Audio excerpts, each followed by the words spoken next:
Gracias por esta oración. Gracias, Señor, por tu amado poder, por tu amada gracia. Gracias por estos hermanos que están aquí con nosotros, por todos estos países hermosos y maravillosos, por cada uno de nosotros. Muchas gracias, Señor. Espíritu Santo, ilumínanos a todos y danos siempre tu amor por los siglos de los siglos. Amén. En el nombre del Padre, y del Hijo, y el Espíritu Santo. Amén. María Emilia, que vos, muchas gracias por ayudarnos a rezar y por ayudarnos a estar más cercano de Dios y de tu Espíritu. Somos família Monfortina e a nossa família, ela é inspirada, animada e querida pelo nosso Deus, que é Trindade Santa, e pelo nosso Divino Espírito Santo. Que bom que nós estamos reunidos no dia de hoje. Que bom. Cristina, Amém. você pode passar para frente, por favor?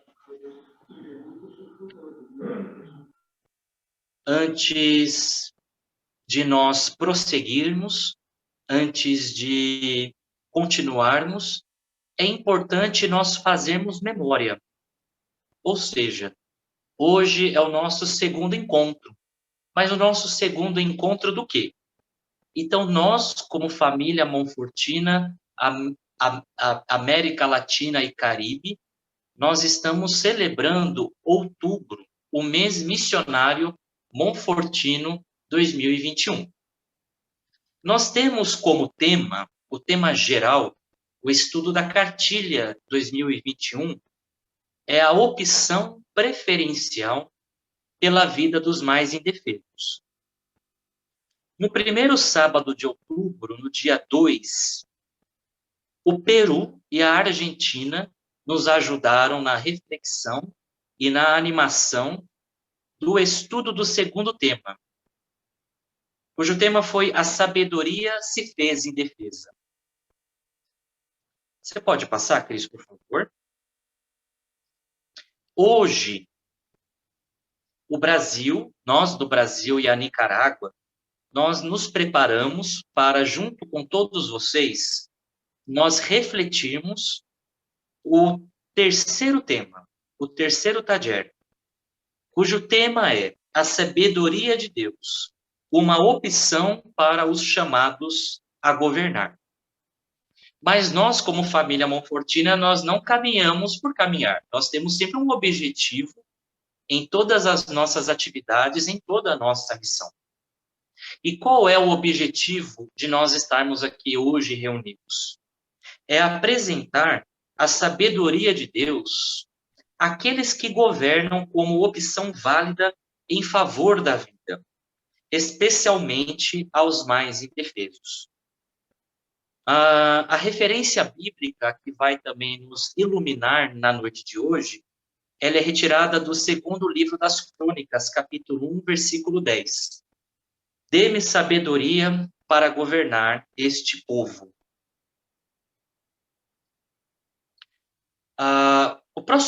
Nosso próximo ponto é a dimensão do ver. Todos nós, nesses últimos meses, pode passar, Cris, por favor? Todos nós, nos últimos meses, nós reunimos e refletimos a cartilha 2021 em nossas comunidades, em nossas paróquias, em nossos grupos. Então, agora, através desse vídeo, nós vamos apresentar o resultado das reflexões da dimensão do ver do terceiro encontro, do terceiro taller. Então, por favor, Cris, como foram os resultados e as respostas da dimensão do ver em todos os nossos países? Por favor.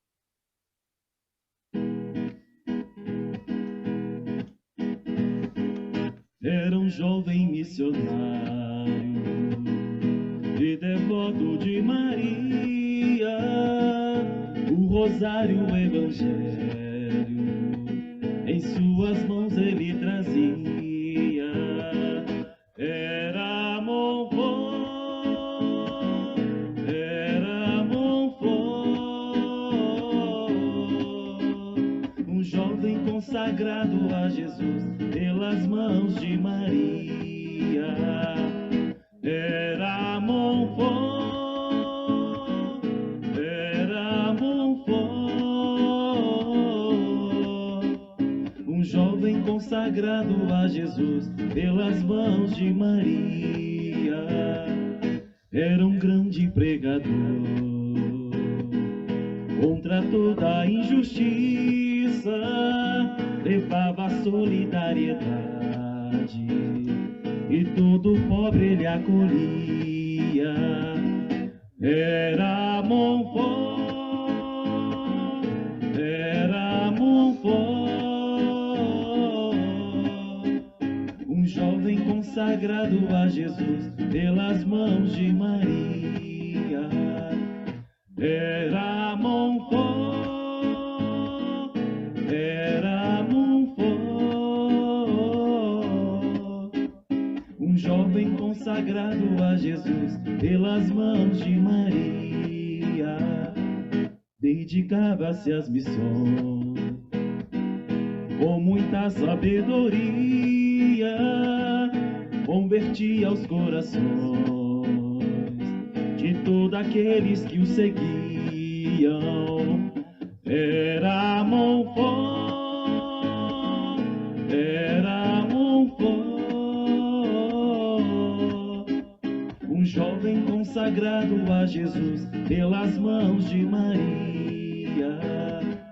Era Montfort, era Montfort,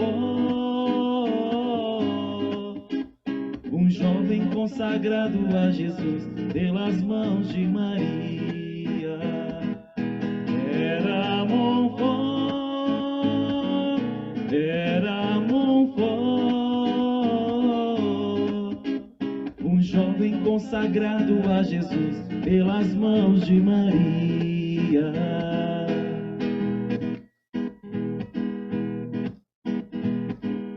Era um jovem missionário e devoto de Maria, o rosário, o evangelho, em suas mãos ele trazia. Era Montfort, era Montfort, um jovem consagrado a Jesus pelas mãos de Maria. Era Montfort, era Montfort, um jovem consagrado a Jesus pelas mãos de Maria. Era um grande pregador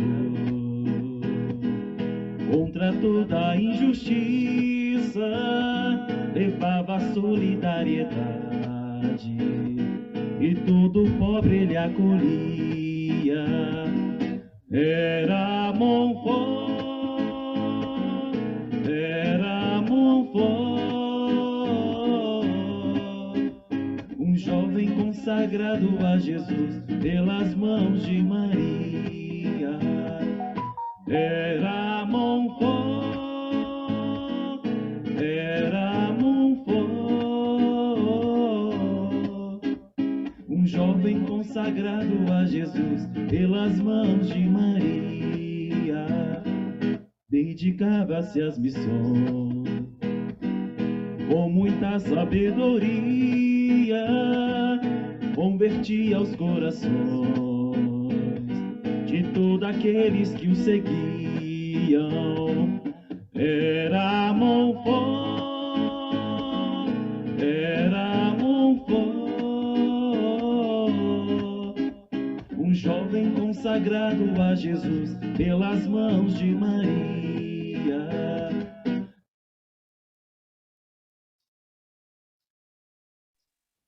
Muito bem, como trabalhamos Trabalhamos muito, todos os países, as entidades, fizemos um bonito momento de encontro, de animação, de reflexão, e as respostas foram muito profundas, porque eu não tenho dúvida que nesse momento a nossa América Latina e Caribe, de uma forma geral, está passando por um momento muito complicado em relação à nossa política, em relação à defesa da vida. Mas o encontro de hoje não é apenas para os governantes da política, mas todos nós que estamos aqui somos também lideranças em nossas comunidades, em nossos grupos e paróquias. Então, como filhos e filhas de Montfort, como monfortinos hoje, a reflexão é para nós. O que estamos e o que podemos fazer de diferente como família monfortina. Bom, muito obrigado por toda essa partilha na dinâmica do ver. Agora, nós vamos dar mais um passo. E um passo muito fundamental em nosso encontro, que é o momento do iluminar. Agora nós vamos iluminar a reflexão do terceiro tema da cartilha, com 3 pessoas muito, muito, muito especiais para todos nós.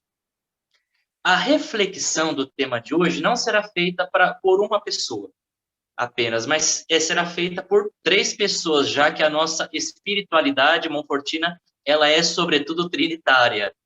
Então, a reflexão ela vai ser condividida entre 3 grandes pessoas que gostamos muito. Eu gostaria de apresentar para vocês, primeiramente, a Maria Cristina da Silva, que está operando nesse momento as nossas apresentações. A Maria Cristina da Silva, ela é de São Paulo, capital, Brasil. Ela trabalha há mais de 30 anos com a educação, e ela pertence à SEBS e também à assessoria bíblica.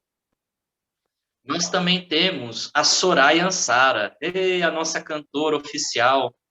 A Soraya também é uma educadora há muitos anos trabalhando em prol da educação, e ela, sobretudo, nesses últimos anos, participou ativamente na formação das comunidades eclesiais de base e também nas formações bíblicas. E nós temos o nosso querido irmão Marcos Rodarte Júnior, irmão Marcos, que é irmão de São Gabriel. Aqui no Brasil nós temos os irmãos de São Gabriel, que estão presentes em Minas Gerais. E o irmão Marcos, ele é atualmente o nosso coordenador também do GAMO, do Grupo Amigos de Montfort Brasil, e ele é um amigo de um coração enorme e que vai também nos ajudar com a reflexão. Bom, agora no Brasil são 21h37, nós temos, então, 50 minutos de reflexão divididos entre vocês 3, e por isso, então, eu deixo a palavra a partir de você, Cris. Muito obrigado por tudo. Bem-vindos. Muito obrigada. Boa noite a todos e todas. Vou falar devagar, porém em português. Quero trazer, para iniciarmos, 2 projetos que nos ajudarão a reconhecer e responder aos chamados a governar. Primeiro projeto do poder individual. E o segundo, projeto de serviço. Para representar o projeto de poder individual, inicio apresentando a realidade no período da pandemia. Então, no período da pandemia, nós estamos em crises, né? Crise econômica. O povo latino-americano sofre com a política de mercado, lucro, especulações, desempregos, mudanças nas leis trabalhistas, menos direito e, com isso, assistimos ao agravamento da desigualdade social. Muita gente passando fome e submetido a vários tipos de violência. Outra crise, a crise sanitária. Vivenciamos a precarização da saúde pública, muitas mortes.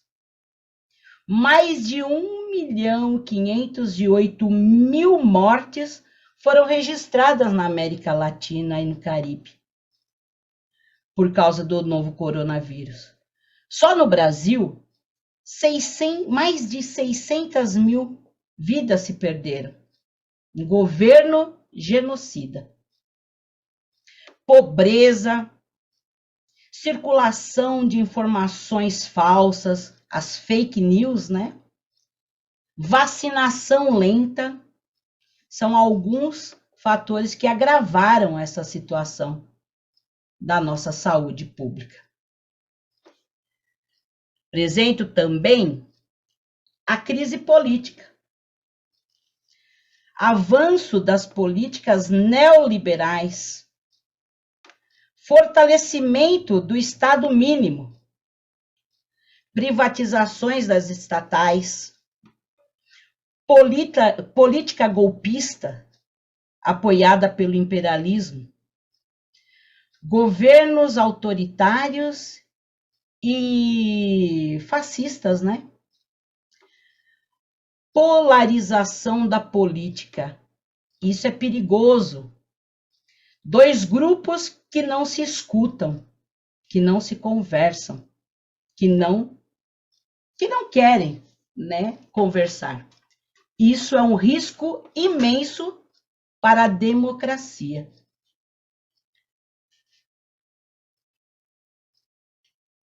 Com essa realidade, o povo volta, mesmo com a pandemia, o povo volta para as ruas para lutar e denunciar os desgovernos e a realidade de morte que a gente está vivendo.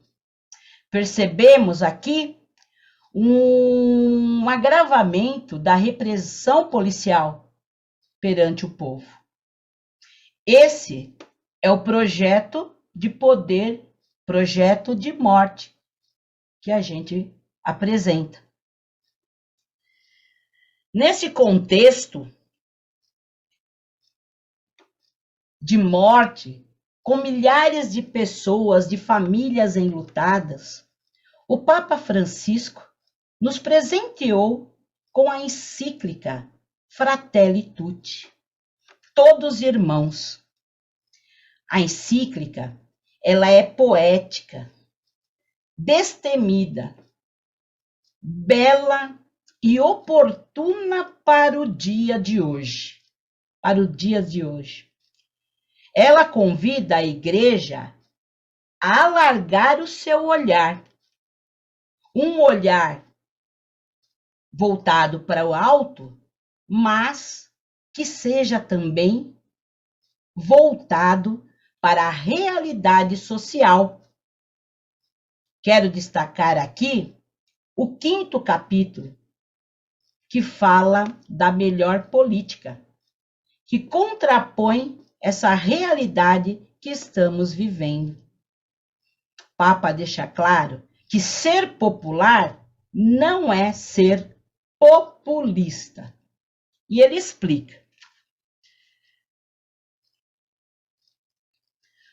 Populista é aquele que pensa em si, não quer enxergar o que o povo representa e, por vezes, utiliza-se dele para se manter no poder.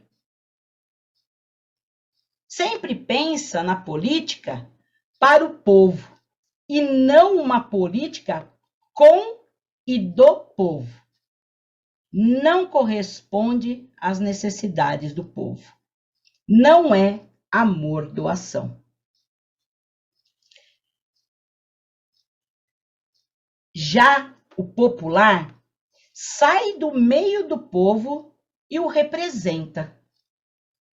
Pessoa comprometida com as reivindicações de todos. O Papa diz que o verdadeiro popular é aquele que promove o bem comum, garante que todos possam mostrar suas habilidades e que tenham um trabalho digno. Não há pior pobreza do que aquela que priva do trabalho e da dignidade os vulneráveis.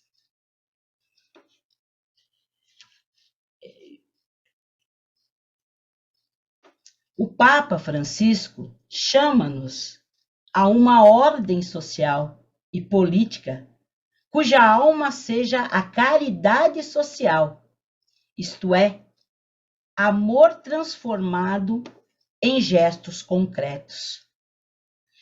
Devemos cuidar um dos outros. Convida-nos a reabilitar a política como uma das formas mais preciosas da caridade, porque busca o bem comum. Esta caridade política pressupõe um sentido social que nos leva a buscar o bem de todas as pessoas. Solidariedade, fraternidade, respeitar as diferenças, dialogar. A partir do amor social, é possível avançar rumo a uma civilização do amor, a que todos podemos sentir chamados.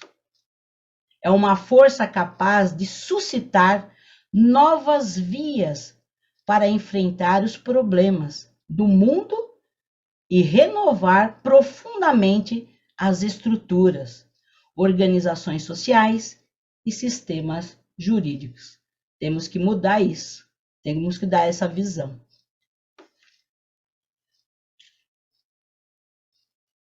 Na política, há lugar também para a ternura. É o amor que se torna próximo e concreto. É um movimento que brota do coração e que os homens e as mulheres mais valentes e fortes têm percorrido. Isso é, a boa política é aquela que está a serviço de todos, aquela que valoriza o diálogo. O povo deve ser ouvido, pois ele tem muito a oferecer. A boa política deve respeitar as opiniões, as diferenças. Deve ser justa. Ela não pode ser subordinada à economia, aquela que visa o lucro. Essa política não dá conta de ver todas as necessidades básicas do ser humano. Preservar a vida não dá lucro. Não dá. Não tem jeito.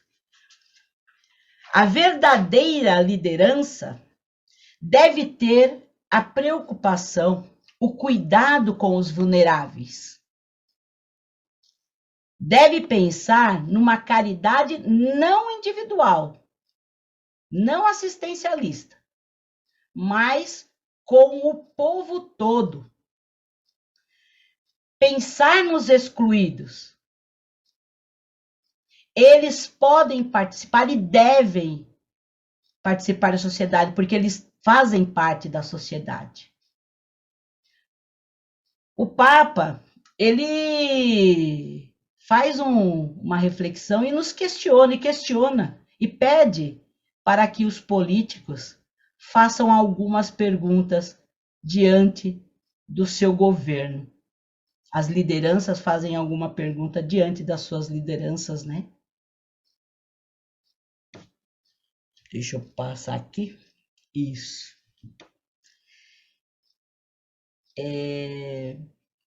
Quanto amor coloquei no meu trabalho? Em que fiz progredir o povo? Que marcas deixei na vida da sociedade? Que laços reais construí? Que forças positivas desencadeei? Quanta paz social semeei? Que produzi no lugar que me foi confiado? Perguntas necessárias para um bom governo. É necessário se fazer essa pergunta, necessário fazer essa reflexão. Para concluir a minha reflexão, eu gostaria de fazer a leitura do poema de Bertold Brecht, Perguntas de um Trabalhador que Lê. Quem construiu a Tebas de 7 portas? Nos livros estão nomes de reis. Arrastaram eles os blocos de pedra? E a Babilônia, várias vezes destruída? Quem as reconstruiu tantas vezes? Em que casas da Lima Dourada moravam os construtores? Para onde foram os pedreiros na noite em que as muralhas da China ficaram prontas? A grande Roma está cheia de arcos do triunfo. Quem os ergueu? Sobre quem triunfaram os Césares? A decantada Bizâncio tinham somente palácios para os seus habitantes? Mesmo na lendária Atlântida, os que se afogavam gritavam por seus escravos na noite em que o mar a tragou. O jovem Alexandre conquistou a Índia sozinho? César bateu os gauleses. Não levava sequer um cozinheiro? Felipe da Espanha chorou quando sua armada naufragou. Ninguém mais chorou? Frederico II venceu a Guerra dos 7 Anos. Quem venceu além dele? Cada página, uma vitória. Quem cozinhava o banquete? A cada 10 anos, um grande homem. Quem pagava a conta? Tantas histórias, tantas questões. Este poema, ele faz menção às pessoas que fizeram e fazem parte da história e que injustamente não foram e não são lembrados, não foram reconhecidos, não foi dado valor. Papa Francisco nos convida a enxergarmos os invisíveis da história e assim o projeto do serviço se concretiza.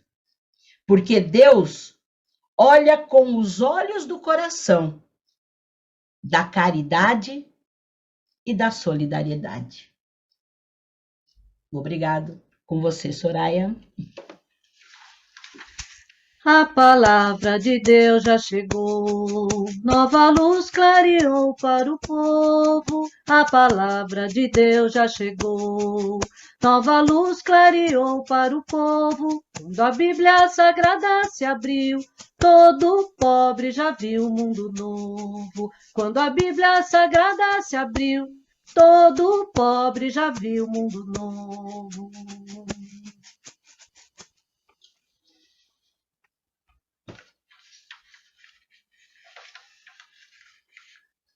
Como la sabiduría de Dios, narrada en la Biblia, se manifiesta en la vida del pueblo de Dios y puede iluminar nuestra realidad. Yo voy a hablar en español, pero despacio, y algunas veces puede ser que la lengua se trabe. Pero en este momento vamos a buscar en la palabra de Dios la luz que va a iluminar esta realidad que Cristina acaba de describir. En la vida y en la Biblia, que refleja la vida del pasado y del presente, como dijo Cristina, hay proyectos de vida y de muerte. La Biblia está cargada de experiencias que denuncian los sufrimientos del pueblo y las injusticias provocadas por los sistemas de opresión, sus gobernantes y personas que ocuparon puestos de poder, reyes, jueces y sacerdotes.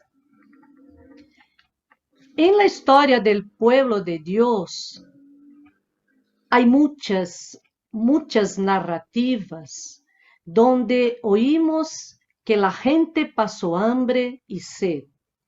Muchos fueron los exiliados, incluso asesinados, como el caso, por ejemplo, de Nabot.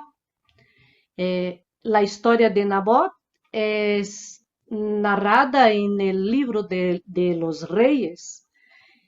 Nabot fue arrancado y asesinado en su propia tierra por defender la herencia de tus padres. Es una imagen bíblica dolorida que nos lleva a recordar las muertes por tierra en Brasil y en toda América Latina. Recordar también las acciones genocidas en toda nuestra América Latina. Lo que percibimos es que la violencia contra los escogidos de Dios persistió desde Israel en el Antiguo Testamento hasta la época de Jesús y lamentablemente se extiende hasta nuestra época, a este momento presente. Eso es resultado de pura ambición y mal uso del poder de los gobernantes, que gobiernan con violencia. Lo que vemos en la historia de Nabot es que por defender la herencia, es una cuestión clave en la Biblia, la herencia. Por hacer esa defensa, él es asesinado y su viña es tomada por el rey Acab. Es interesante percibir que la viña es una imagen clásica del pueblo de Dios y del trabajo que Dios hace con nosotros. Eso vamos a ver en todo el libro de Isaías, vamos a ver en los Salmos y en otros libros proféticos.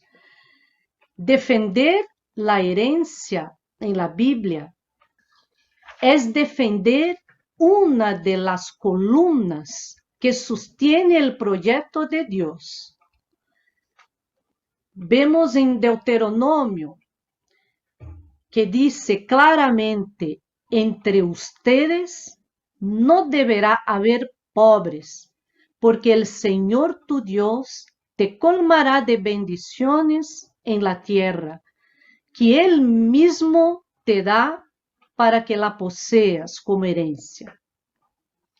Y así será siempre y cuando obedezcas al Señor tu Dios y cumplas fielmente todos estos mandamientos que hoy te ordeno.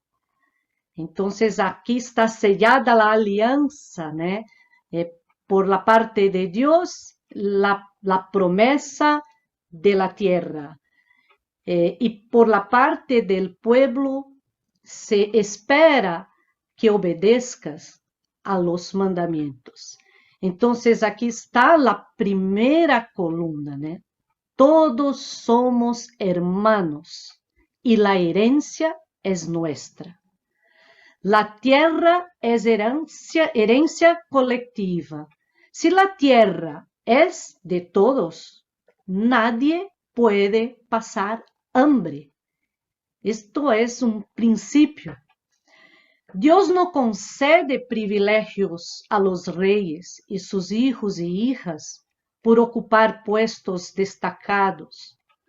Sentarse en un trono no le permite al rey ser dueño de Dios y sus decisiones.